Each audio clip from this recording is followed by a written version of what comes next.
राधे राधे दोस्तों। आज हम बात करेंगे कि राधा नाम या नाम जप से हमें दुनिया में कितने फायदे हो सकते हैं। और दूसरी बात, कोई ऐसा इंसान जो आपको कभी ये बोल दे कि राधा नाम लेने से या नाम जप करने से कुछ नहीं होता, तो नाम की महिमा कितनी है ये आज हम जानेंगे। तो दोस्तों, आज की कथा है कि एक राज्य में ना एक राजा होता है। वो राजा अपनी प्रजा के लिए सब कुछ करता है। उसका ये मानना होता है कि प्रजा में कभी भी कोई भी इंसान किसी भी तरह की भक्ति नहीं करेगा।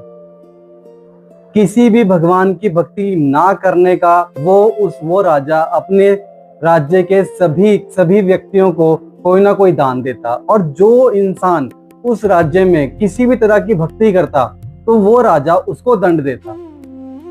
दोस्तों, तो एक बार उस राजा पे इतनी बड़ी विपदा आई कि है ना, जिसका उसके पास कोई भी हल नहीं था। उसने अपने राजमंत्रियों को बुलाया, उसने अपने मंत्रियों को बुलाया, उसने औषधि वालों को बुलाया, मगर उसकी कोई भी समस्या का समाधान करने के लिए सक्षम नहीं था। वो राजा ना बहुत हताश परेशान हो गया। जब वो राजा बहुत हताश परेशान हो गया ना, तो वो एक दूसरे राज्य में गया। उस राज्य के ना महामंत्री एक बार राजा से मिल रहा था, वहां के राजा से, तो इसने अपनी समस्या उस राजा के समक्ष रख दी। तो दूसरे राज्य के राजा ने ना इसको एक सुझाव दिया कि मेरे यहाँ एक पंडित महोदय हैं, कृपया आप उनसे मिले, वो आपकी समस्या का समाधान अवश्य कर देंगे। तो वो राजा ना गुस्सा हो गया। वो कहता, देखिए, मैं कभी भी किसी पूजा अर्चना में विश्वास नहीं रखता। मेरा मानना है कि जो इंसान कर्म करता है उसी के फलस्वरूप उसको फल मिलता है, और ये सारी बातें अंधविश्वास की होती हैं। दोस्तों, ये सब कह के ना वो वापस आ गया। उसकी दुविधा ये थी कि उसका अपना पुत्र दिन प्रतिदिन उसकी जो सेहत है वो कम होती जा रही थी।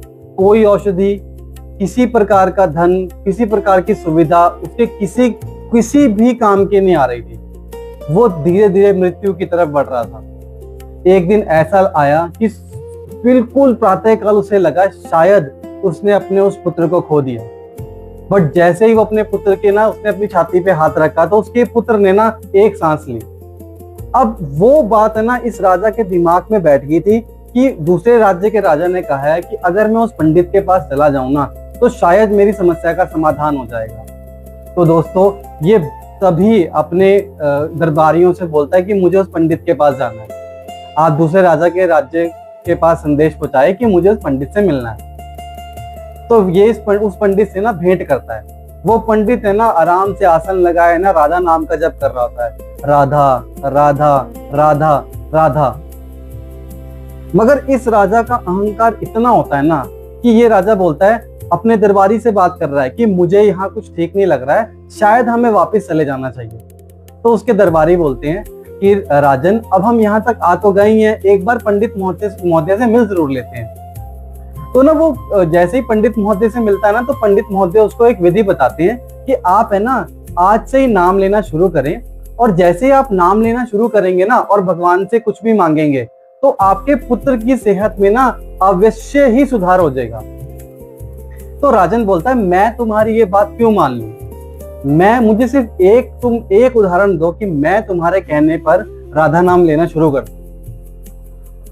तो पंडित बोलता है कि देखो, मैं आपको इस चीज का सबूत नहीं दे सकता, मैं यहाँ स्वयं इस बात का ना जीता जाता सबूत हूँ कि राधा नाम ने ना मेरी जिंदगी में सब कुछ पलट दिया है, सब कुछ अच्छा कर दिया है। तो राजा को ना बहुत हट आ जाता है कि ये मामूली सा पंडित ये मुझे क्या बताएगा कि कैसे मेरे पुत्र की सेहत में सुधार आएगा। तो दोस्तों, वो राजा बोलता है, अगर अहंकार में आके ना वो राजा चिल्ला के बोलता है, अगर तुम्हारे राधा नाम में इतना ही ज्यादा सक्षम है ना तुम्हारा राधा नाम, तो आज मैं तुम्हारे आसन पे बैठूंगा और मैं कुछ नहीं कहूंगा, कुछ भी नहीं खाऊंगा। अगर किसी भी तरह शाम तक मुझे भोजन प्राप्त हो गया ना, तो मैं मान लूंगा कि तुम्हारे राधा नाम में बहुत शक्ति है। तो वो पंडित महोदय कहता है, अपनी आंखें बंद करता है, राधा जी को प्रणाम करके बोलता है, ठीक है राजन, आप मेरे आसन पे बैठिए और आज शाम तक है ना आप राधा नाम जप कीजिए। शर्त यही होगी कि आपको भले आप कुछ कहें या ना कहें, बट आपको अपने मुख से राधा नाम जरूर निकालना है। तो पंडित महोदय कहते हैं राधा मेरी लाज रखना, और वो वहां से ना गायब हो जाते हैं। थोड़ी देर बाद है ना वहां राजा बैठ के ना राधा राधा राधा नाम जप रहा होता है। थोड़ी देर बाद ना वहां से कोई लोग है ना वहां से गुजर रहे होते हैं। तो वो लोग है ना वहां से गुजरते टाइम उनको दिखता है कि बहुत प्यारा सा आसन बिछा हुआ है। जैसे ही राजा को ना वहां पे उनके आने की आहट दिखती है ना पर्यटकों की, तो वो पेड़ के ऊपर चढ़ जाता है। तो वहां पे ना पर्यटक देखते हैं कि आसन बिछा हुआ है, खाली है, तो शायद हम यहाँ बैठे विश्राम कर लेंगे। वो अपने ना बस्ते से रोटी निकालते हैं, खुद बैठते हैं, परोसते खाने लगते हैं। थोड़ी देर बाद ना घोड़ों की आवाज आने लगती है। तो उन पर्यटकों को पता होता है कि इस रास्ते पे ना बहुत सारे डाकू गुजरते हैं। वो फटाफट अपना सारा सामान बांधते हैं और वहां से निकल जाते हैं। तो जैसे वो वहां से निकल रहे होते हैं ना, जो उनका भोजन खुला पड़ा होता है वो वहीं छोड़ देते हैं अपने भोजन को। तो डाकू आते हैं और वो देखते हैं कि एक आसन बिछा हुआ है, वहां है कोई नहीं और खाना पड़ा हुआ है। तो डाकू ना अपने सरदार को बोलते हैं सरदार देखो स्वादिष्ट भोजन पड़ा है, चलो चल के खाते हैं। तो उनका सरदार बोलता है नहीं, यहाँ इस राज्य का राजा ना बहुत चालाक है, उसने जानबूझ के हमारे लिए ना ये जाल बिछाया है और इस खाने में ना कुछ मिलाया है ताकि हम खाएं और मूर्छित हो जाएं और हम सबको पकड़ लिया जाए। वो कहता है कि तुम लोग ढूंढो, वो ना राजा यहीं कहीं होगा। तो उसके जो डाकू होते हैं ना वो सारे इधर उधर ढूंढने लगते हैं। तो वो डाकू ना पेड़ पे चढ़ के देखते हैं एक राजा की वेशभूषा में ना इंसान बैठा होता है। वो उसको पकड़ के सरदार के पास लेके आते हैं। वो कहते हैं सरदार देखो मिल गया राजा। तो वो सरदार बोलता है क्यों राजन, अपने आप को बहुत चतुर समझते हो, तुमने हमारे लिए भोजन रखा और तुम्हें लगता है कि हम खाएंगे और तुम हमें पकड़ के ले जाओगे। तो वो राजन बोलता है देखो मैंने ये भोजन नहीं रखा है, और वो ना मन में राधा राधा राधा राधा बोल रहा होता है। कह रहा अच्छा ये भोजन तुमने हमारे लिए नहीं रखा है, क्या तुमने इसमें विष नहीं मिलाया है? तो कहता नहीं। कहता अच्छा तो तुम्हें ये भोजन खाना पड़ेगा। तो वो राजन बोलता है देखो मैं ये भोजन नहीं खाऊंगा। वो डाकू का सरदार बोलता है देखा ये मना इसलिए कर रहा है क्योंकि इसने पक्का इसमें कुछ ना कुछ मिलाया है, अब तो इसको ये भोजन खाना ही पड़ेगा।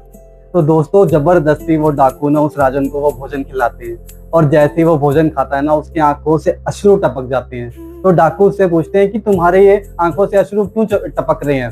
तो उनको ना वो सारी गाथा सुनाता है। वो डाकू वहां से चले जाते हैं। वो पंडित और सेवक जब आते हैं ना तो वो पंडित जी को प्रणाम करता है। वो कहता है कि हे पंडित महोदय तुम्हारे राधा नाम में ना शक्ति इतनी ज्यादा है ना, इतनी ज्यादा जिसका अनुमान लगाना भी मेरे बस का नहीं है। और वो अपने राज्य जाता है और राधा नाम का जप शुरू कर देता है। उसी दिन से उसके पुत्र की सेहत में सुधार आना शुरू हो जाता है। दोस्तों ये छोटी सी कहानी हमें बताती है कि एक छोटा सा नाम कैसे भी लिया जाए, अपने मुख से अपने चेतन में कैसे भी पुकारा जाए, हमारी सारी समस्या का निवारण कर देता है। तो दोस्तों जपते रहो। राधे राधे।